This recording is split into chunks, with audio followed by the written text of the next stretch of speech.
So, ito yung store discussion tungkol sa SMM kanina, July 15. Sa warehouse inventory, pina-inventory yung CVC maroon, extra small tsaka large. Meron tayong large na 5. CVC fatigue, wala tayong stock kahit anong size. Sa CVC raglan, wala din tayong stock. At yung bomber na without hood, sa 2XL lang tayo may stock. Yung items for allocation, long sleeve na reflectorized.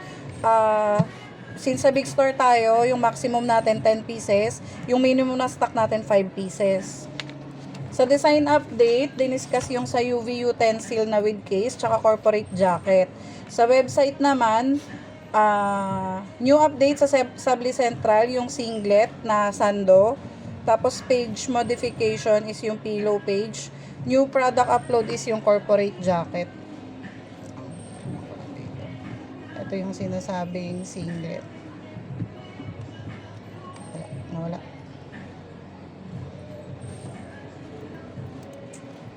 Ayan, yung mga sando. So, pag may nag-inquire sa inyo, Subli Central, madaling makita, madami silang files. New product upload, yun nga yung corporate jacket. Sa ROM naman, save reply. Diniscuss yung topic ng crystal plaque. Ayun, kung napanood nyo yung video, pinakita dyan yung features ng crystal plaque, iba-ibang shape, at saka yung packaging niya. Tapos, yung waterproof dry bag, pinakita din dyan kung paano gamitin yung bag na yan, kung paano nasabi na waterproof siya, kasi nga yung loob niya, hindi napapasok na tubig, tas parang nalalak siya. Tapos, saka yung iba't ibang types ng umbrella, diniscuss din yan kanina, tsaka yung mga presyo. Pag napanood nyo tong video, may link naman, nandyan yung mga price tsaka klase ng umbrella.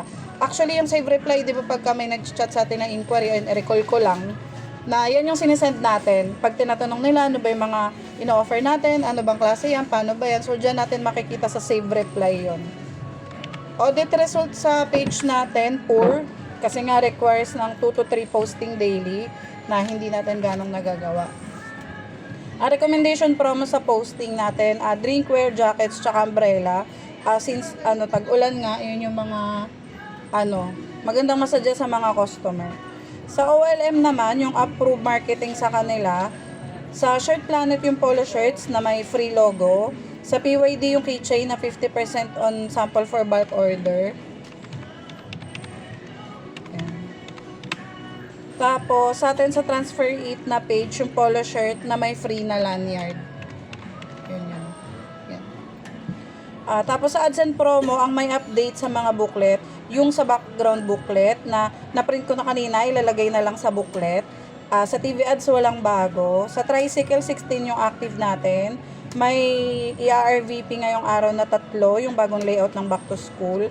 Sa Streamer 7 yung active, sa Sticker 45. So may tira pang 25 dito, ididikit na lang yun, ipapamigay na lang sa Jeep tsaka sa Tricycle. Sa Curtain 13 yung active natin. Sa system, yung update, ayun yung share ko sa inyo kanina. Yung pipindutin na, tandaan nyo ito mabuti pipindutin yung deduction pag dito sa store. Pag dito sa store, di ba special order?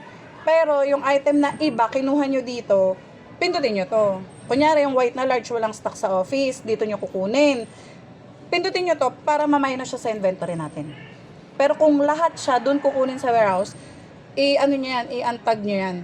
Kailangan hindi siya nakapindot para yung inventory natin dito, hindi siya magagalaw.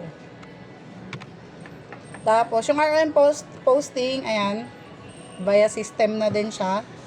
Nakalagay naman dyan kung ano yung mga dapat pindutin, kung ano tong ipopost natin, para na monitor na nila. Sa visual categorization, halos lahat naman to na-execute na. Yung sa Active Sports, tapos yung hanger ng Active Sports, yung clock sa glass tower, yung gift box na palitan na din natin, updated na yan. Yung sublimation wall din, at saka yung swatchboard checklist, updated na rin yung visual natin. Sa HR naman, wala tayong pending na na attendee sa workshop. Wala tayong nakasked. Sa audit, wala po kaming active hotspot. Sa garments and consumable posting, nakapag-post din kahapon, kaya hindi rin tayo kasali sa non-cooperative. Yun lang. Thank you.